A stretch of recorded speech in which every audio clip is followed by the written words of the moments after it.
देखो आईटीआर कल करवा रही थी, आईटीआर में 139(4) तक करवा दिया था, बिलेटेड रिटर्न तक।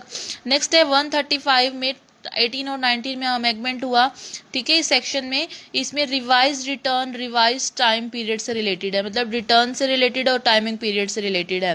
रिलेटेड असेसमेंट ईयर कंप्लीट और assessing officer period decide which is ever is earlier, ये बताता है तब तक हमें क्या कर लेनी चाहिए, रिटर्न फाइल कर लेनी चाहिए, ठीक है। रिलेटेड असेसमेंट ईयर और कंप्लीट के और असेसिंग ऑफिसर ने जो पीरियड डिसाइड किया करके हमें बताया है, वो जो भी उसमें पहले होगा उसमें हमें रिटर्न फाइल करनी जरूरी है।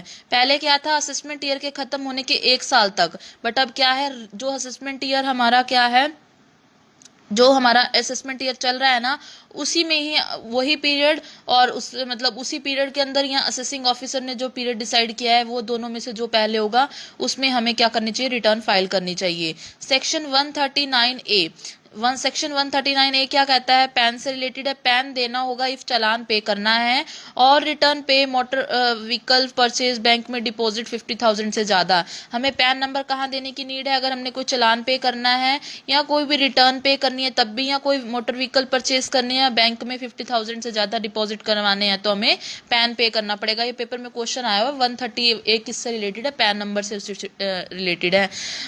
सेक्शन 139AA आधार कार्ड की डिटेल्स पैन के साथ अलॉटमेंट एप्लीकेशन तथा रिटर्न ऑफ इनकम के साथ टैग करना क्या है, कंपलसरी। आधार कार्ड को, आधार कार्ड से रिलेटेड है 139AA। इफ आधार कार्ड नहीं देन एनरोलमेंट आईडी अटैच कर सकते हैं। आधार नंबर को पैन के साथ लिंक करवाना कंपलसरी है, ठीक है, इसके अकॉर्डिंग, मतलब 139AA सेक्शन के अकॉर्डिंग।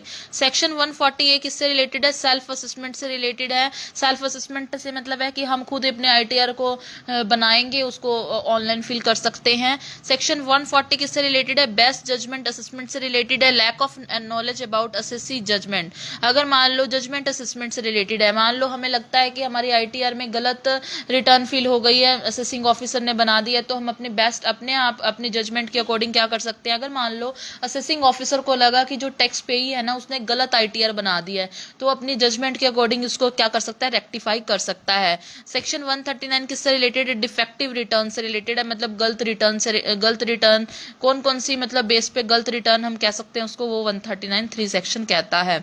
एडवांस टैक्स और टीसीएस के बारे में बताया हुआ है। If tax liability more than 10,000 या इक्वल है, तब जिस समय इनकम उसी साल टैक्स पे करना पड़ेगा। हम क्या करते हैं, प्रीवियस ईयर की इनकम पे टैक्स असेसमेंट ईयर में पे करते हैं, बट कई सिचुएशन ऐसी होती हैं कि हमने जिस साल इनकम कमाई है ना उस साल ही हमें टैक्स पे करना पड़ता है। अगर हमारी लाइबिलिटी 10,000 से ज़्यादा है या 10,000 के इक्वल है, तो उस सिचुएशन में इनकम जिस साल कमाई उस टाइम टैक्स पे करना पड़ेगा। 4 इंस्टॉलमेंट में हमें पे करना पड़ता है।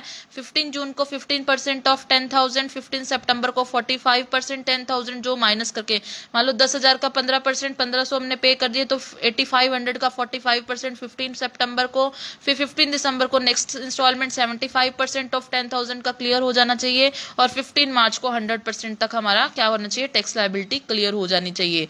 एग्जाम्पशन किसके लिए, एक्सेप्शन किसके लिए, if we are senior citizen है, अगर हमारी कोई पीजीपीपी इनकम नहीं है और हम, तो उस केस में हमें एडवांस टैक्स पे करने की जरूरत नहीं पड़ती। तो इंटरेस्ट के बारे में बताया हुआ है 234B और 234C में, अगर हम ये अपने एडवांस टैक्स नहीं पे करते तो हमारे ऊपर इंटरेस्ट लग सकता है। 15 जून से लेकिन 15 सितंबर के बीच में अगर पहली किस्त नहीं पे करते तो 3 मंथ 3 मंथ का हमने बता दिया, 15 मार्च से लेके 31 मार्च में 15 दिन होते हैं, लेकिन लगता है 1 मंथ का। तो 234B में बताया कि इफ 90% से कम टैक्स पे देन उस पर 1% टैक्स पे लगता है फॉर टाइमिंग, जब तक पे नहीं किया है। मान लो हमने पहली किस्त नहीं दी, दूसरी किस्त नहीं दी, तीसरी किस्त नहीं दी, मान लो हमने पहली किस्त भी नहीं दी, दूसरी किस्त का टाइम आ गया है, तो पहली किस्त पे 1% लगेगा, दूसरी भी नहीं दी तो 1% इस पे भी लग जाएगा। इस तरह से 1% की टैक्स रेट लगती है जितने टाइमिंग के लिए हमने पे नहीं किया है। इफ 1 मंथ से एक दिन भी ऊपर हुआ है ना, तो फुल मंथ एज्यूम कर लिया जाएगा, ए पार्ट ऑफ मंथ को भी। मान लो हमने 16 सितंबर हो गई और हमें याद आया कि वो हमने पे नहीं किया टैक्स, तो 16 एक दिन भी ऊपर हुआ है ना, तो पूरा महीना मान लिया जाएगा और 1% की रेट से क्या लग जाता है, इंटरेस्ट लग जाता है।